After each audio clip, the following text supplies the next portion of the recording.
everybody. Today I want to talk to you about something very special. A parsha, a weekly portion, in the Torah, in the book of Exodus. In Hebrew, it's called Shmot. Same, Exodus, the name in Hebrew is Shmot. It doesn't mean the same, actually. Shmot in Hebrew means names. And the way that it's divided, the Torah itself, is that there are weekly portions that we read in the synagogues every Shabbat, and there's other times. And basically, the same parasha is for that specific week. And in each parasha, we learn about it during the week, and then we read the exact parasha from the Torah on Saturday morning in the synagogues. Now, each parasha has its own stories, its own challenges, and of course, a lot of codes. Now, the codes, sometimes in those secrets, you understand what is the challenge that is coming in this week, and what is the medicine, the healing, the answer that you need to look for in order to overcome those challenges. So today I want to talk to you about Yitro. Yitro, or in English, is called Jethro, and in Arabic they call him Shuaib. Yitro in the Torah was the father-in-law of Moshe. Now, not only he wasn't a Jew when Moshe met him, he was actually the high priest of Midian. Midian was a country, a nation, that their country was around Saudi Arabia, Egypt, and a little bit of the south of Israel. And they were worshiping idols, and not just worshiping idols, they were like the worst. You name it, they did it. In those times, they would sacrifice people, they would do all the things that are horrible and even cruel. And Yitro was their high priest, their leader. Now, I want to ask you a question. How come a person like that not only gets to be the father-in-law of Moses, he also gets a whole weekly portion, a whole parasha on his name? Moses didn't get a parasha on his name. So Yitro, what's happening here? So whenever we see something like that in the Torah, it means there's a code. It means something here. We don't see the whole thing. Now, I'm not going to talk to you about the whole parasha. I'm going to give you a little bit of background, and then I want to go to the direct part that I want to show you. So when does Moshe meet Yitro? When he runs away from Pharaoh. Now, Yitro was actually before one of the highest advisors of King Pharaoh in Egypt. He was rich, he had fame, he had money, he had everything he wanted. And when Pharaoh decides to torture and enslave the Israelites, Yitro is the one advisor that decides to run away from there. I don't want to take any part in torturing people, in enslaving people, especially not such a high and holy language as the a high and holy nation as Bnei Israel, as the Israelites. I don't want anything with it. I'm going away. And he ran away to Midian, losing a lot of money and other things that, when you just don't want to do it anymore. But for that already, he kind of made a path for, higher spirituality for himself. Because on that moment of testing himself, he refused to take part in something so vicious and cruel as the plan that Pharaoh had. As we know, he was enslaving them, killing their firstborns and sons, and all that. But when Moshe finds out that he's actually Jewish and that he doesn't want to also be in the palace anymore, and he runs away from Pharaoh, that he is assuming that he wants now to kill him, he runs all the way to Midian. In Midian, he goes to the well, where the water was in those times, especially in areas that are, it's a desert area. And the well, there were big wells that was like the center of town. And Moshe gets there and he meets the daughters of Yitro. And basically, to make a long story short, they bring him to Yitro. At first, Yitro is very suspicious to Moshe, but later on, not only he decides to embrace him, he also decides to give him his daughter, Tzipora, that's her name, Tzipora, to be Moshe's wife. And they get married, and that's how he became his father-in-law. Now, later on, Moshe, he goes away from Tzipora and from Yitro because he's afraid that when he goes back to fight, because there's the burning bush, the whole story of burning bush, and that Hashem, God, reveals to Moshe and says, you have to go back, you have to save the Jewish people. And there's a whole argument, because for Moshe, he ran away. Yeah, he was a prince of Egypt, right? He grew up in the palace. But he preferred to let go of everything, go live in the desert, just not to go back to Paro. And now God is asking him to go back. And by the way that Moshe was so humble, and he didn't want it. He said, take someone else, take my brother to be the leader. He was always trying to find someone else. I don't deserve it. He shows a great humbleness. And a true leader should have humbleness. Always to remember that whatever blessing we get in our lives, it's not us. Yes, we need to do the extra mile always. But it's also, we cannot, cancel the part of God inside our lives and inside our souls. We always have to be with gratitude and humbleness. So when Moshe goes back, he doesn't take the whole family with him because he's afraid that Paro will hurt them. But later on, and with that we get to this chapter, later on, when Moshe takes the Jewish people with his brother Aharon and his sister Miriam, he take them out of Egypt, and they go through the whole thing, with the Exodus, the spreading of the Red Sea. They go after, and then Yitro comes with Tzipora and the two sons of Moshe from Tzipora to meet the Jewish people and to meet Moshe. Now, when they meet, and I want to show you that, when they meet, and you have it here in Hebrew and in English, okay? And so suddenly, just going to move my picture here. You see here, it says, ויבוא יתרו חותן משה ובניו ואשתו אל משה אל המדבר אשר הוא חונה שם הר האלוהים.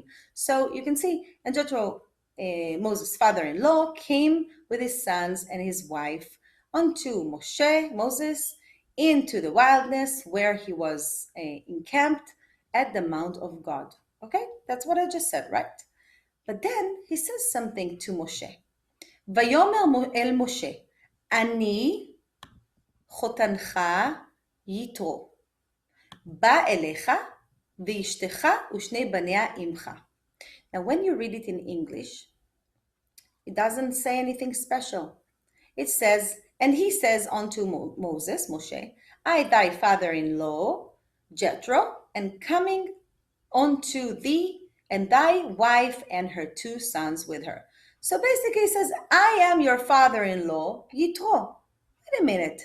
Moshe didn't recognize him. Moshe didn't know this is Yitro. Why does he have to say, Ani chotancha Yitro? I am your father-in-law, Yitro. Okay, you want to say hi, shalom, right? Or you want to say, I'm here, or I am your father-in-law, whatever. In the Torah, there's a lot of words already. Why do you need extra words? So we know there's not even one letter that is extra in the Torah. Now, let me leave you with this specific part. I'm going to tell you something. I'm going back in time to the story of Cain and Abel.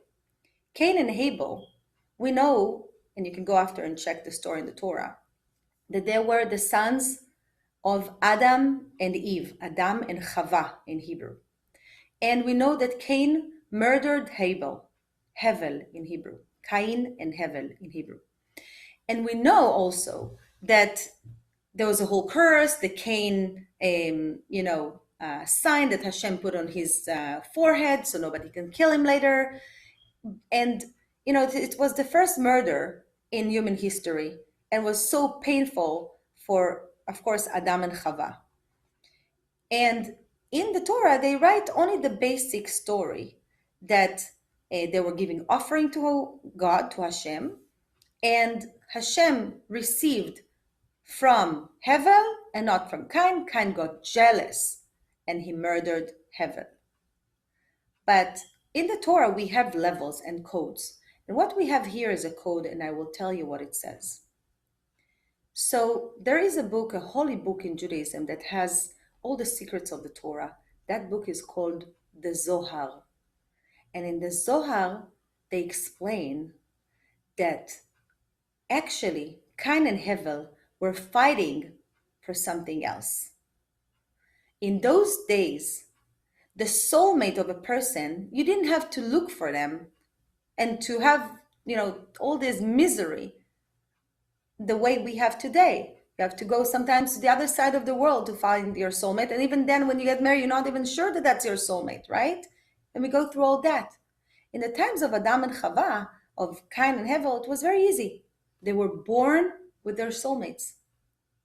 And to make a long story short, Cain was actually jealous of Hevel for his soulmate, and he wanted to take her.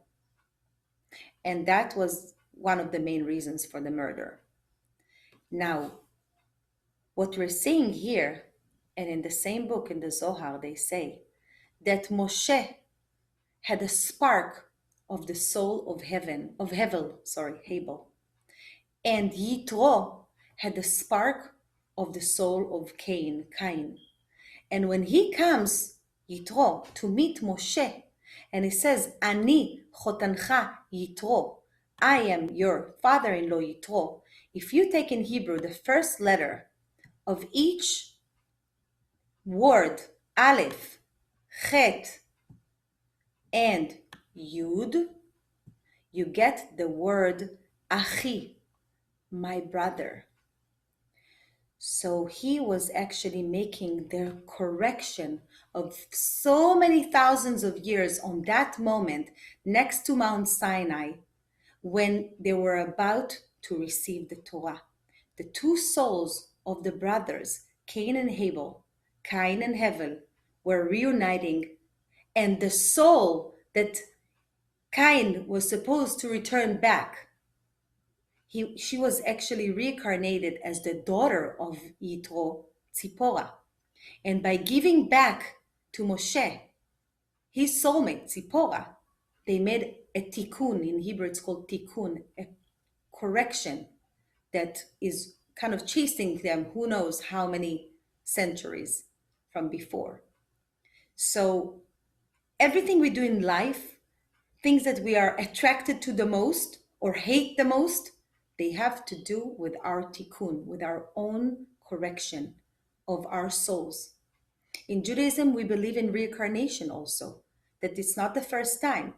Yes, we forget a lot of things, but there are some things in our life and people that we didn't see them first time. We have something to do with them. And until we finish our correction with them, we will have the same movie again and again and again. We have to correct ourselves to take responsibility. And with that, we can change the whole world. And another thing, when Yitro comes and he sees the whole event of the 10 Commandments, he says, Zot HaTorah, this is the Torah. What does it mean, this is the Torah? This is what I was looking for all my life. Once he did the correction with Moshe, with his spiritual brother, he also acknowledged that this is what he was looking for all of his lives.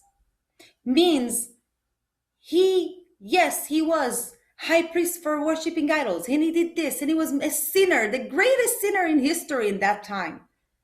But it was because he was always looking. He was always waiting to find the right truth, the right Torah. And on that moment, Yitro takes upon himself to become Jewish. And he was the first convert in the Torah that says, this is the Torah. And not only that, when in the synagogue on Shabbat, on Saturday morning, when they raise the Torah, and they show everyone, they go with the parchment and show the Torah, everyone needs to point or to hold, to do with the finger, to do, this is the Torah. Zot HaTorah asher sam Moshe, we say. And this is a sentence from Yitro. Because when he recognized, he was searching all his life, but when he recognized the truth in front of his eyes, he didn't care what the important people in his nation are going to say. And they were mad, by the way. They were mad about that. He didn't care about money. He didn't care about fame. He didn't care about anything. He said, that's what my heart and soul wanted. This is the Torah. This is what I want to be. And he became the first convert to Judaism.